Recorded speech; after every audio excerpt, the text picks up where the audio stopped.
If you're watching this, you probably want to learn how to sew. If that's the truth, you are in the right place.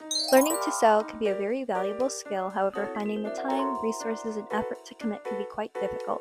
I'm hoping for this video to serve as a helpful guide for beginners looking to learn, intermediates looking to refine their skills, or if you just like to watch videos, you can do that too. Without much further to say, co-host, anything to say? I don't think so, so let's get right to it. My biggest advice at first is less is more.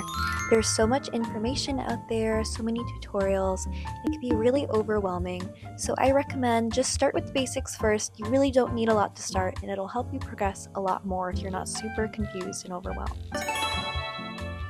There's a large misconception that you need a ton of things to start sewing. However, quite the contrary is the truth. You really only need thread, something to sew, and something to sew with, typically a needle or a sewing machine, some extra bells and whistles if you're feeling inclined, sewing pins and a pin cushion for them to live, a sharp pair of scissors capable of cutting through fabric, and a tape measure. Extra emphasis on an iron if you can access one. Irons will help make your projects look more professional. I have a mini one and I love it. Now that we have our tools, let's talk a little bit more about fabric. There are two main types of fabric, weaves and knits. To start off, weaves are fabrics woven together on a loom. Woven fabrics are great for projects that require more structure, such as upholstery, pants, or outerwear, and they usually don't stretch too much. Next, we have knit fabrics, which is basically knitting on a mini micro scale. Unlike woven fabrics, knit fabrics are very stretchy and are a great candidate for most apparel projects. The first thing you're going to want to learn once you gather all your materials and tools are stitches.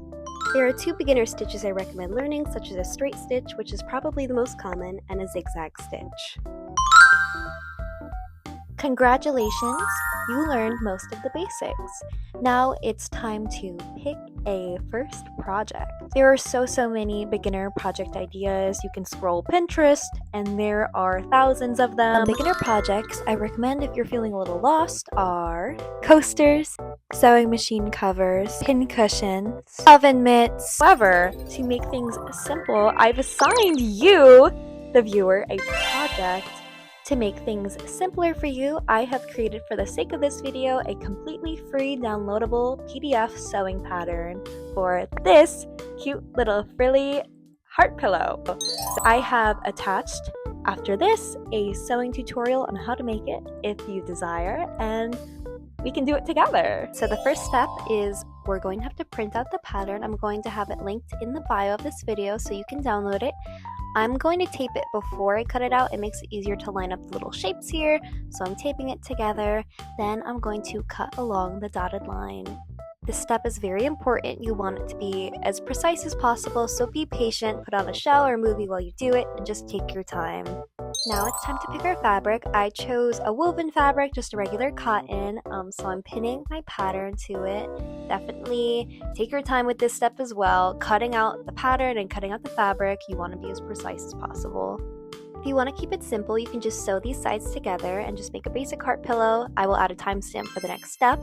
However, if you want to make it a little fancier, here's how to add a ruffle. The first step to adding a ruffle is cutting out a long strip to gather together to make the ruffle. It's okay if it's in multiple pieces. We can always sew those sides together. Right now I'm doing exactly that. I'm going to pin it together to keep everything in place, then do a quick seam to hold it all together.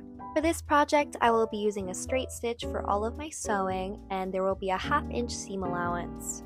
It's very important to consider a project seam allowance as it ensures that the project assembly will go smoothly and everything will fit together. Repeat this step for however many strips of fabric you need to sew together, and then trim any excess fabric off of the seams. Next, with this strip all sewn together, I'm going to be folding it in half, right sides together. I'm going to sew along the bottom, then flip it inside out. Once it's flipped inside out, I'm going to sew as close to the edge as possible, which is called a top stitch, to finish it off. I'm going to do the same thing on the other side, however I'm using the longest stitch length on my machine because I'm going to gather this side once it's all stitched.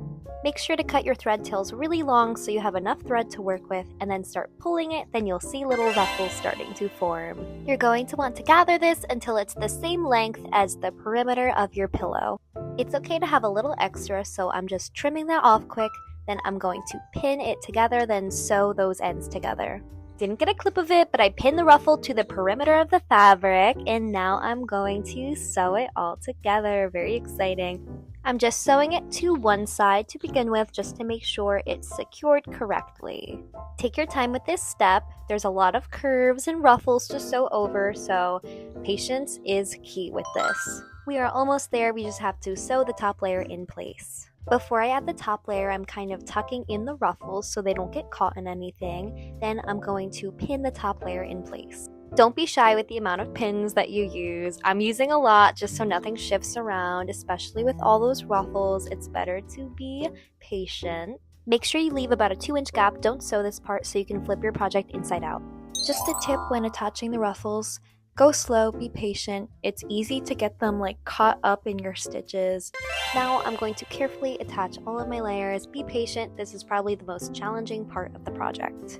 Also, just another reminder, be sure to leave that gap to flip it inside out. The project turned inside out, we can finally start adding our fluff to the pillow. You can customize how puffy you want it, but personally, I really like it to be super extra puffy, so that's what I'm doing here.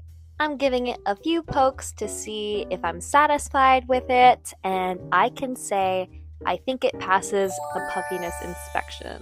Once you are content with your pillow, we do have to close that gap still, so I'm going to turn it on its side, and I'm going to be using a hand stitch called a ladder stitch.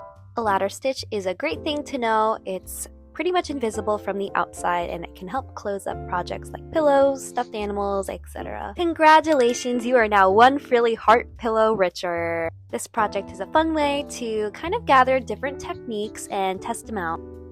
Another round of applause for you, because you just made your first sewing project. Congratulations, a huge first step. If you found this video helpful, let me know, and if you want to see more, let me know again. And I hope you have a great day because I said so, and I will see you in the next video. Thanks for watching, bye!